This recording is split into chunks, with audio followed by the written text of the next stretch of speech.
Itu tuh Protestan itu dari Paulus itu Protestan mula-mula atau Protestan Protestan yang sekarang? Semuanya Protestan pasti suksesinya dari gereja Katolik. Dari Paulus. Oke. Karena Iya, Paulus. karena gini Pak Burhan, pengajarannya kan berbeda dari Katolik, berbeda dari Ortodok. Berbedanya itu contohnya Ekaristi lah. Ekaristi itu kan perjamuan apa roti dan anggur. Nah, roti itu kan kalau Protestan menganggapnya simbol, sementara kalau Ortodok dan Katolik dan yang seharusnya pun menganggap itu benar-benar tubuh dan darah Kristus. Itu kan sudah berbeda pengajaran. Itu kalau dari Paulus seharusnya sama. Nah, itu yang aku maksud Pak. Oh. Itu apakah pengajarannya itu apakah pengajaran dari Protestan mula-mula atau Protestan yang sekarang? Itu maksudku Pak Prof. Ya, kalau dari kami di Gereja Timur itu selalu mengatakan pendekatan kami ini pendekatan nepsis. Ya, tidak berfilsafat tapi mengatakan apa yang memang dikatakan Kristus. Para rasul itu mengatakan aja apa yang dia lihat, dia raba, jadi dari kesaksian. Kalau dari ini Ortodok ya, salah tulis. Nah, kalau dari gereja Katolik itu kan tadi skolastika. Pendekatan skolastika ini adalah filsafat plus ajaran Kristen gitu. Tapi kalau dari teman-teman Protestan, pendekatan yang dilakukan adalah akademis dengan ajaran Kristen. Makanya ayat ini, bentar, Bang Venom di mute dulu ya. Nah, jadi kadang ayat ini ayat A gitu, nanti ini bisa menceritakan tentang kejadian hidup secara psikologis, ya, bahwa memang kita ini di era sekian ini kita memang harus ada tantangan seperti ini. Ayat ini sudah menceritakan, dan ayat ini juga nanti bisa kita gali lagi untuk kayak penemuan-penemuan terbaru gitu. Misalnya teori-teori dalam satu ilmu gitu kan, atau arkeologi gitu, penemuan arkeologi. Jadi pendekatan di dalam gereja Protestan, meskipun gereja Protestan lahir dari gereja Katolik, pendekatan ini sudah sedikit berbeda lagi dari Katolik. Jadi pendekatan ini mempengaruhi banyak, tidak sedikit perubahan-perubahan yang terjadi di dalam gereja Protestan itu sendiri. Contoh sakramennya kan cuma ada, kalau Katolik ada 7 ya, Ortodok juga ada 7. Di Protestan cuma ada 3. Nah, kenapa bisa kurang 4? Karena mungkin dari gereja Protestan menganggap 4 sakramen yang lain itu tidak begitu penting menurut sinode, ya kan? Kan menurut sinode ya. Menurut sinode mungkin yang 4 ini nggak begitu penting gitu, kayak pengakuan dosa atau apalagi namanya ya, imamat rajani ya, sakramen apalagi tuh. Jadi faktor itu yang mempengaruhi adanya perubahan gitu. Tapi kalau yang aku maksud tadi dari Rasul Paulus itu adalah tumpang tangan, suksesi. Karena gereja itu kan harus ada tumpang tangan kan, dari para rasul ke imam ke imam berikutnya, imam berikutnya sampai sekarang. Contoh cerita yang ada di dalam Kisah Para Rasul 8 ayat 15. Di situ ada rasul yang namanya Filipus. Filipus pergi ke Samaria. Dia membaptis orang-orang yang ada di Samaria di situ. Ya kan? Dia membaptis orang-orang yang ada di Samaria. Pertanyaannya, setelah dia baptis, Roh Kudus turun nggak? Belum kan? Dikatakan di situ Ratu Kisah Rasul 10 ya gimana tuh? Bentar. Dikatakan di situ bahwa baptisan itu tidak, Roh Kudus belum turun karena mereka hanya dibaptis dalam nama Tuhan Yesus. Nah, makanya waktu itu Rasul Petrus ditambah Rasul Yohanes datang dari Yerusalem. Bayangin ya, mereka dari Yerusalem ke Samaria untuk menumpang tangani orang-orang itu, dan Roh Kudus baru turun. Nah, ini bukti bahwa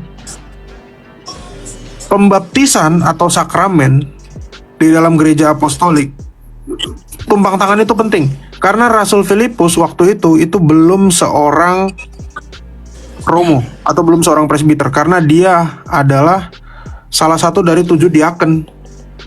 Nah, ini makanya diaken ini nggak boleh membaptis. Yang boleh membaptis adalah romo atau presbiter. Karena romo atau presbiter ini adalah penerus dari para rasul. Kalau diaken ini hanya adalah asisten atau pembantu dari romo atau presbiter atau pembantu dari para rasul. Jadi yang setara dengan para rasul ini adalah romo atau presbiter. Gitu. Gitu, bro.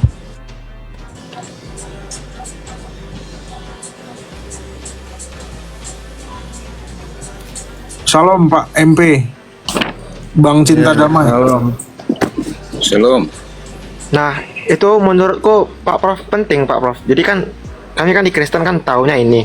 Oh, ternyata ada ini yang tidak diajarkan. Nah, itu kan kami awalnya nggak tahu, kami kira baik-baik aja.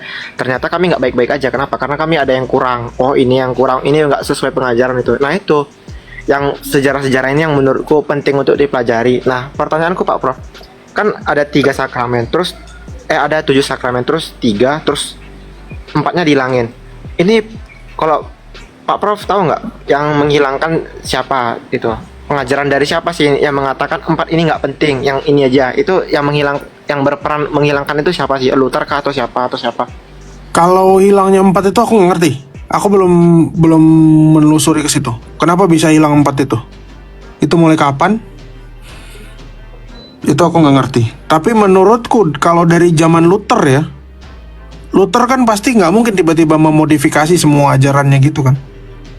Sementara dia sendiri sibuk survive buat hidupnya sendiri.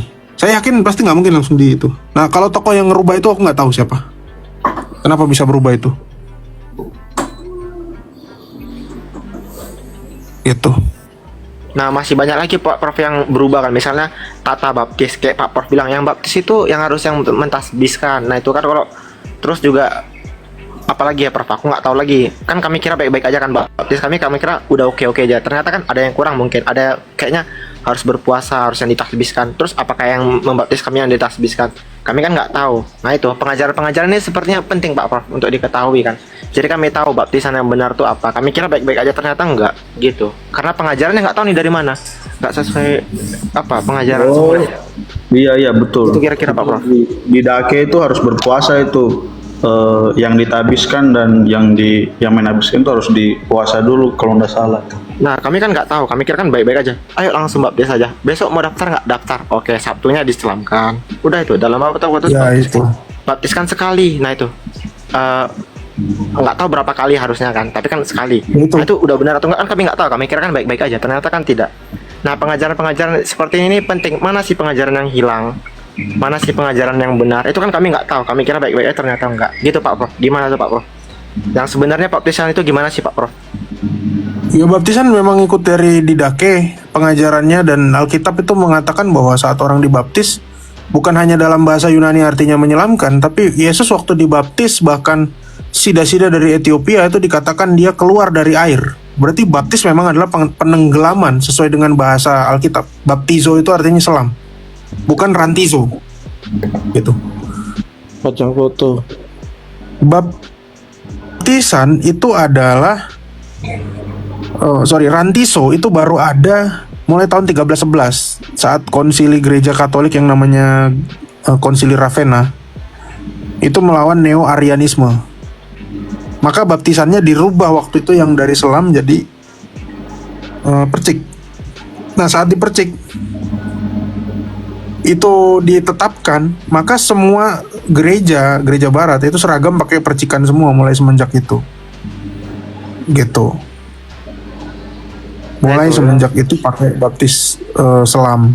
Baptis percikan semua.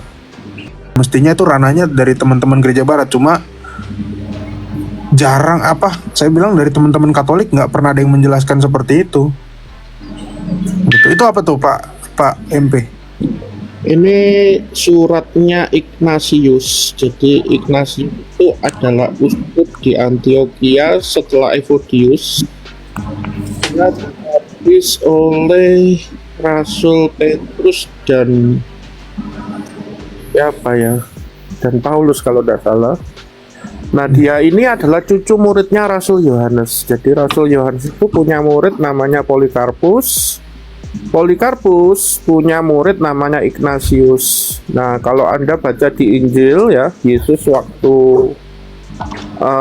bawa anak kecil dan ngomong kalau kamu mau jadi yang terbesar, kamu harus menjadi yang terkecil seperti anak kecil ini ya.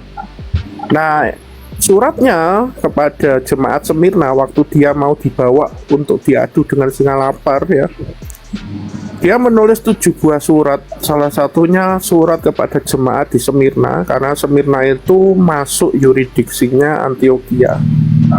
Nah, dia menulis surat ya yang apa? Intinya ya, mentaati siapa? Mentaati presbiter, mentaati uskup ya.